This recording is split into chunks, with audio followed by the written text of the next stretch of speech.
What's up, YouTube? You're gonna pass it, okay. But first,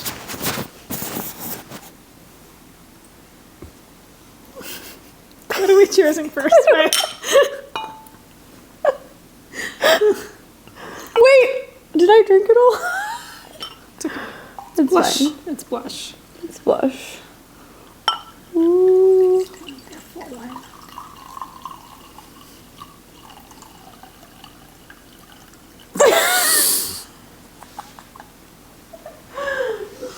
So, it's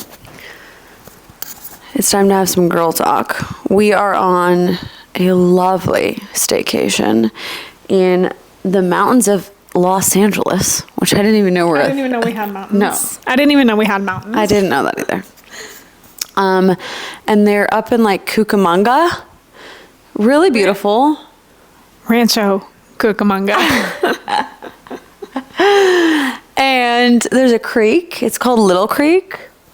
And there is a sauna and a jacuzzi and an ice bath and the creek, which is an ice bath. And Champagne. and wine. And it's been so lovely. We just got here and I already feel like I just, a new person. I'm a new bitch. So Mandy and I haven't done a podcast in a while. We did one it was like a year ago. About a year ago, and we never posted it because it was a train wreck. It wasn't a train wreck. It was just, we were like real feisty. We had to go to therapy after, Chelsea. It was a train wreck. Let's be honest. Let's not lie. I think that we had some power trips going on. Okay. What were you going to say? No, yeah. It was just rough around the edges. Okay. I'm giving you this. Do I have to press any buttons? No, you just speak right in. But anyways, this is round 2, and we've come a long way. I don't know, where am I looking? The red light, the black circle. Yeah, we've come a long way. Yeah. In our friendship, in life. Full circle moment. Yeah. Full circle moment. Yeah. We're having a nice little girly staycation. I keep saying we're gonna unplug, but like. Here we are. Been filming the whole time, talking to cute boys, I don't know. It's going really well though. For someone who's like a train wreck of a love life, I'm really enjoying being single. The highs are so high. The lows are so low. But they're not as low as like a full-on breakup. You know what I mean? Like, give me a week. I'm chilling. A week. The lows aren't that low anymore. The Darren low was in hell.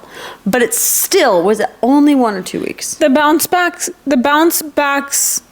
Yeah. they're much faster now. Mm-hmm. We're bouncing back much easier than we were able to in the past, which is nice. And by we, she means me. I wasn't gonna say it. We are one. I wasn't gonna say it. But yeah, we've made progress. We made progress. And in our personal relationship too. I mean, we have the same passwords, same phone carrier. We've made bills. Same bills. Like, we share bills, y'all. Like, we're basically married. I think after 10 years, will that be like 7? If we move in together, I think by the state of California, we will legally be married. I think we got together in 2022. We've been together for 3 years now, so another 4 and that's it. And it's 10 years, right? And then you're legally married. What am I doing? I don't know. It's 7 years. By the state of California, it's 7. Oh, I thought.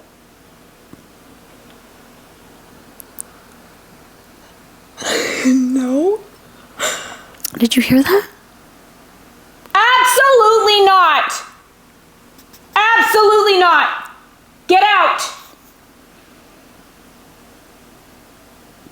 Get out.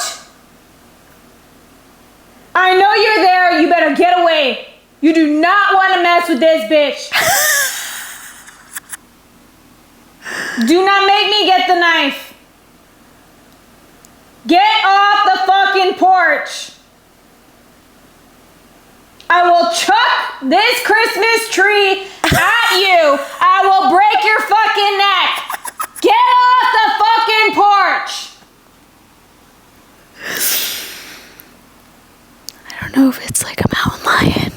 I don't know what the hell it is, but it is not coming into this house tonight. In the name of Jesus Christ, I command you to leave. In the name of Jesus Christ, I command you to leave. You do not have the authority to be here tonight. Get out.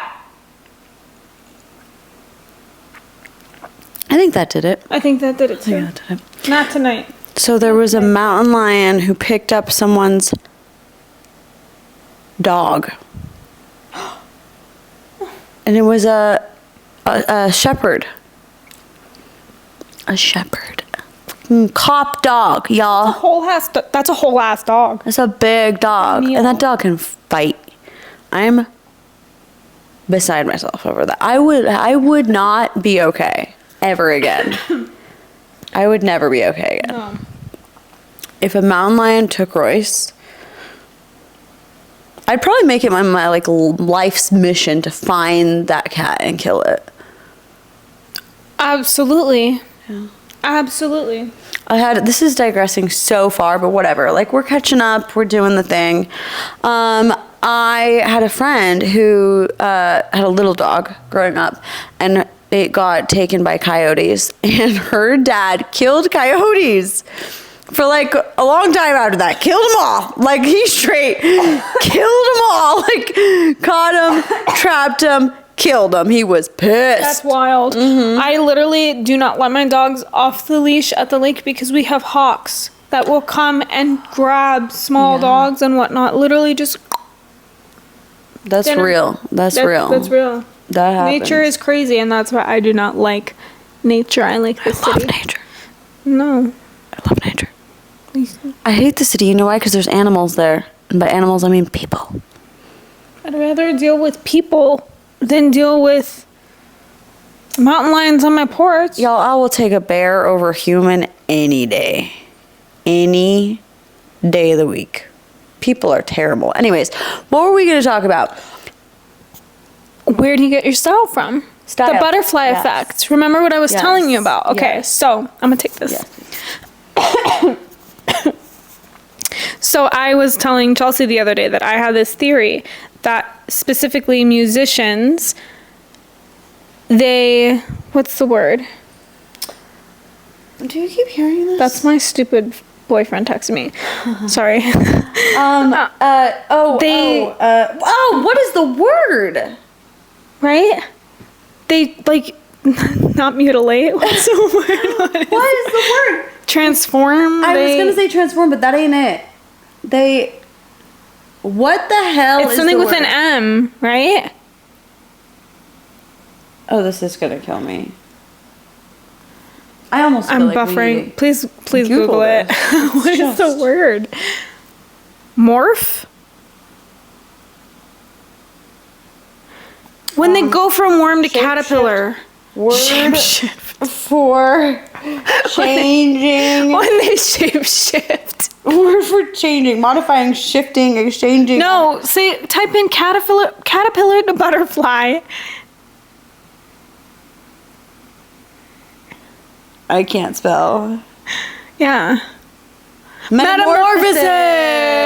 It wasn't.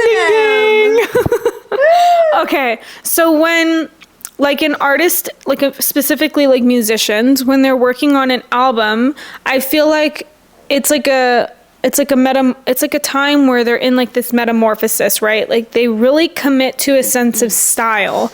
They commit to a period of time or a style or an aesthetic. And I was telling Chelsea, like, she was really going through a period of time where she was struggling to name, like, what her niche was for Instagram. And I was telling her, like, it was a really beautiful thing that she couldn't name what her aesthetic was, because as a musician, you're able to change from album to album what your different aesthetics are. just like a butterfly. You're able to shed that skin over and over and over again.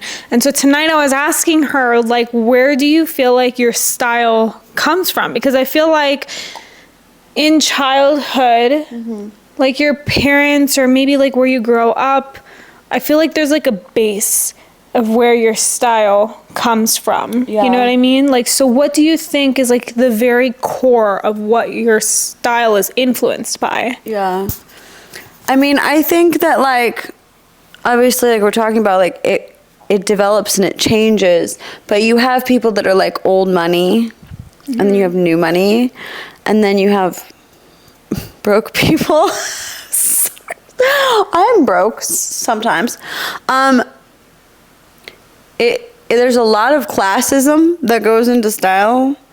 There's a lot of nepotism. There's a lot of, there's a hierarchy for sure.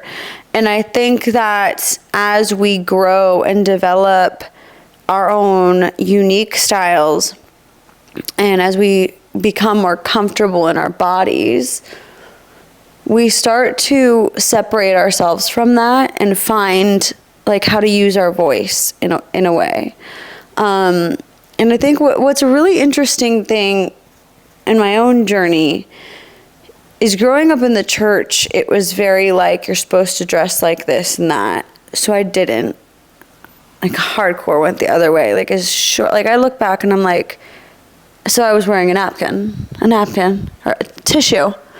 I may as well have had pasties on. Like, the things my parents, God bless their souls, had to watch their daughter walk out the house, and there's not much you can do when a stubborn little teen, you know, except for say no, and then they're going to do it anyway, you know, they're going to wear a sweatshirt and take it off at school, you know, so I think that as I've grown into my skin, I've started to enjoy classier looks or this or that, but there is still this like wild at heart side to me, and I'm able to like express these different versions of me, whether it's like emo girl, like all black but like classy, or beach girl. Like the beach, growing up at the beach is such a cultural thing, and I think the core of who I am is always going to be that. So I don't see like short shorts as short shorts. They're just like, you're at the beach and it's hot. Of course I'm gonna wear shorts. It's just more, it's a totally different line of thinking. And growing up in Malibu where everyone had money but no one was showy. No one was like Beverly Hills. We call it like, that's the Beverly Hills people like dress up all the way. Malibu people like don't. Like the ongoing joke actually like now is that like if you see people from Malibu, especially new money, especially new members of Malibu that like haven't grown up there, they wear like really baggy clothes, really baggy, like they're just really like hippie vibes, you know. They're like really, they just don't care about wanting to look sexy. But it's like, it's still a thing. They're still trying to do something, you know? And those clothes are probably so much more expensive than anyone's heels. It's just a matter of like how to express it. And styles change and this and that. But yeah, so I think like the core of who I am is just like, I like to be comfy. And I think that like no matter what phase I went through, like I was wearing jeans because jeans were comfy. And then I started wearing leggings all the time because I was wearing sweaters because I was in Seattle, and sweaters, like leggings, were comfy. So I think that as we change and we grow, our styles reflect like where we are mentally. And obviously, like little emo Chelsea was in stud belts and black eyeliner, and I was expressing something going on internally, that I was angry and I was edgy and I wanted to be different and I wanted to not do what my parents said, you know. And I was fighting for that. And I don't look back and be like, oh, I wish I didn't do that. I look back and I'm like, good for me, like, you know, figuring that out and going through that. And that's the way that it came out. But I do look back also and I'm like, I remember my dad being like, if you just wore some like really cute dresses, that would be fun. And now I'm like, it would have been a great idea. Like a great stinking idea. Now I'm like out here like, this dress is so cute. Like I tried her dresses the other day. I'm like, why have I never borrowed this? This is adorable. But I will say it's not exactly comfy. I'm like, ugh, I can't breathe. I look really cute, but I can't breathe. Jeans and stud belts, way more comfortable. So, yeah, it's constantly a lesson. I think that a consistent adjective that I would use to describe your style would be gritty. Because like something that is consistent with your background is like sand. Sand is gritty, right? And it's just like, it's uncomfortable.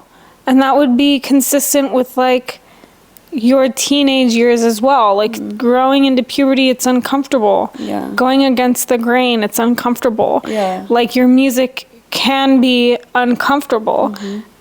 Talking about stuff on your podcast is uncomfortable. Like I feel like that you like to be uncomfortable. You like to do the uncomfortable. So I feel like gritty is a really good adjective for your style. And I like to physically be comfortable, but I like to make other people uncomfortable. Yeah, exactly that. Exactly that. Yeah. But I feel like that's like your style is like, it's like gritty. Definitely. Or edgy for sure. I like that. Yeah. Okay, so what's yours? You tell me. No, I just told you mine. I think, where does it come from, and what is the history? What is like the heart behind why you think that you dress the way that you do? You have a very girly, sweet, innocent, but like, no, that's it. no. I'm gonna tell you what mine is. I think mine is very polished and structured.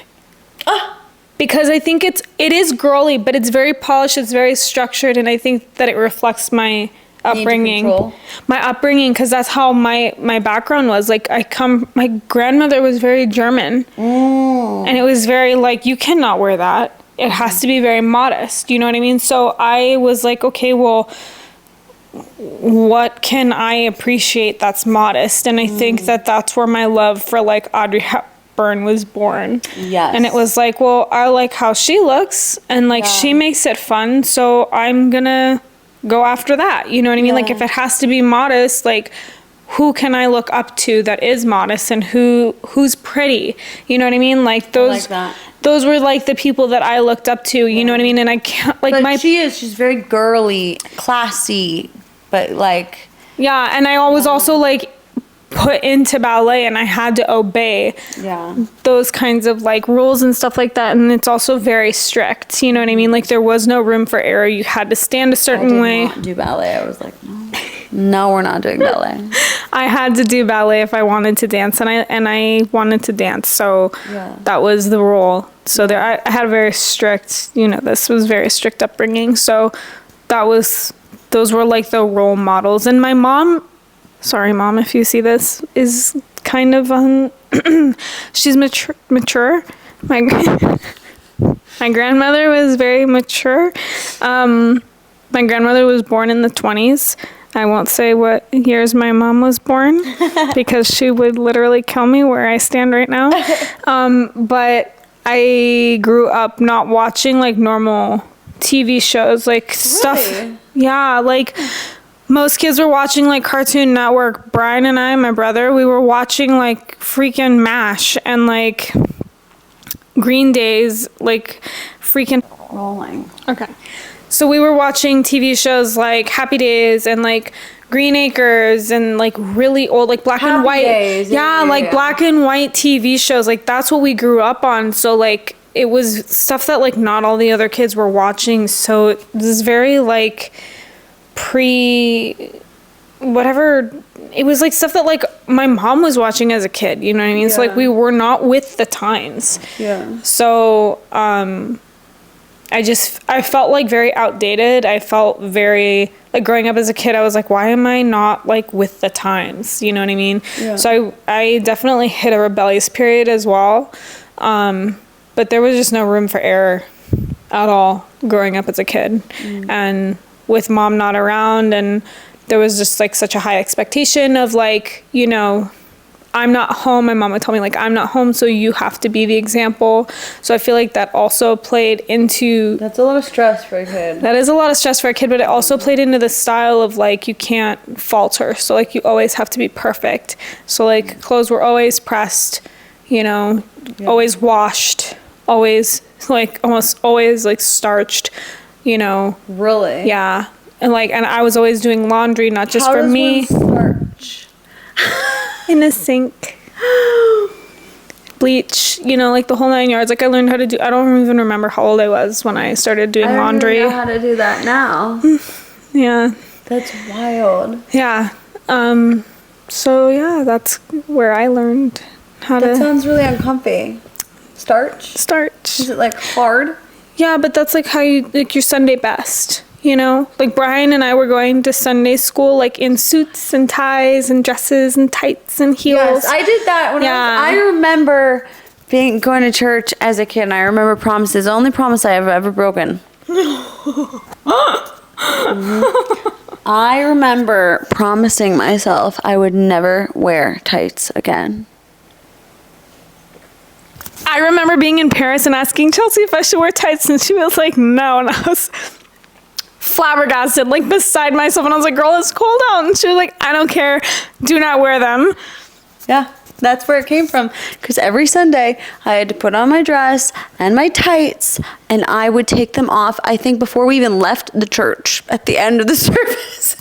Yes, that is acceptable to take your tights off in the car on the way home. But No. I think I took them off, like, in the gymnasium. I was like, get these bitches.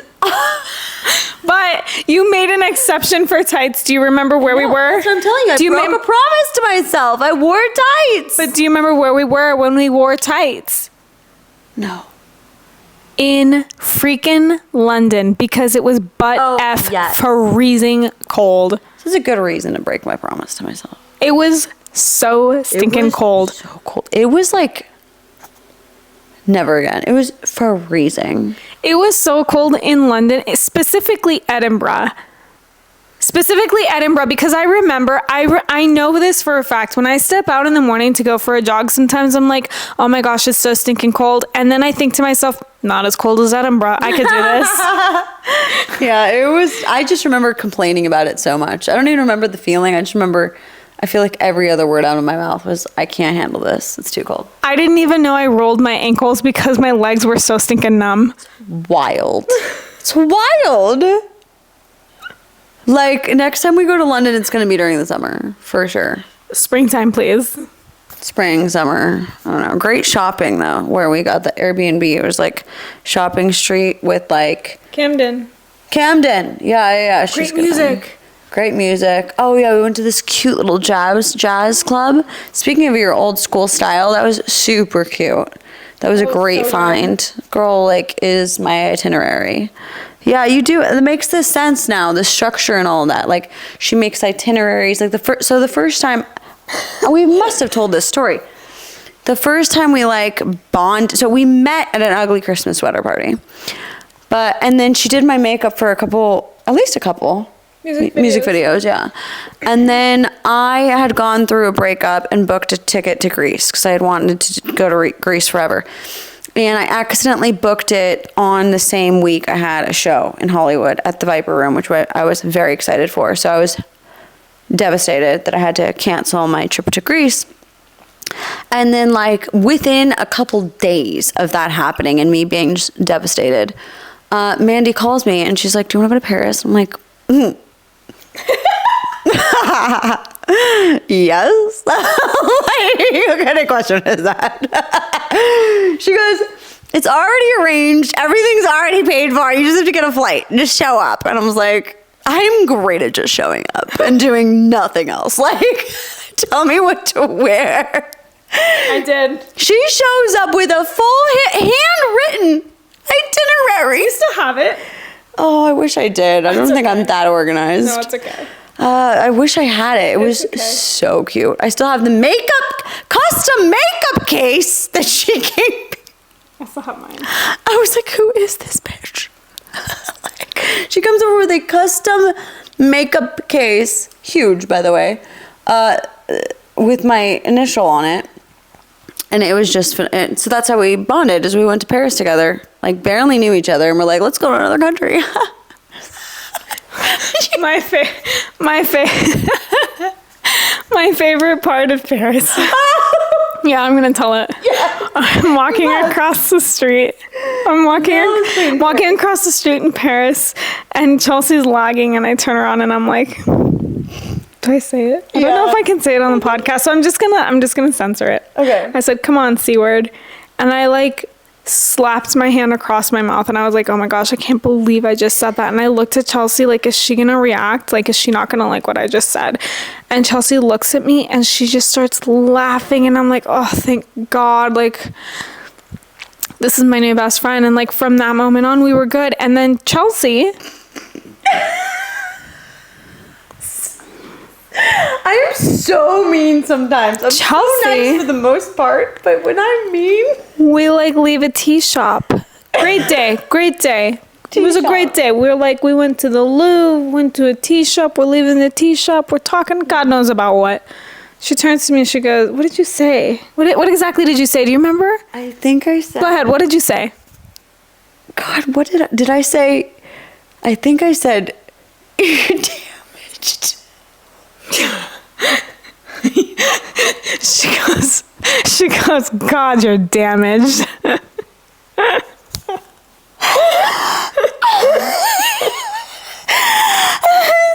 same thing where I was like, it's out. It already came out. It's not going back in.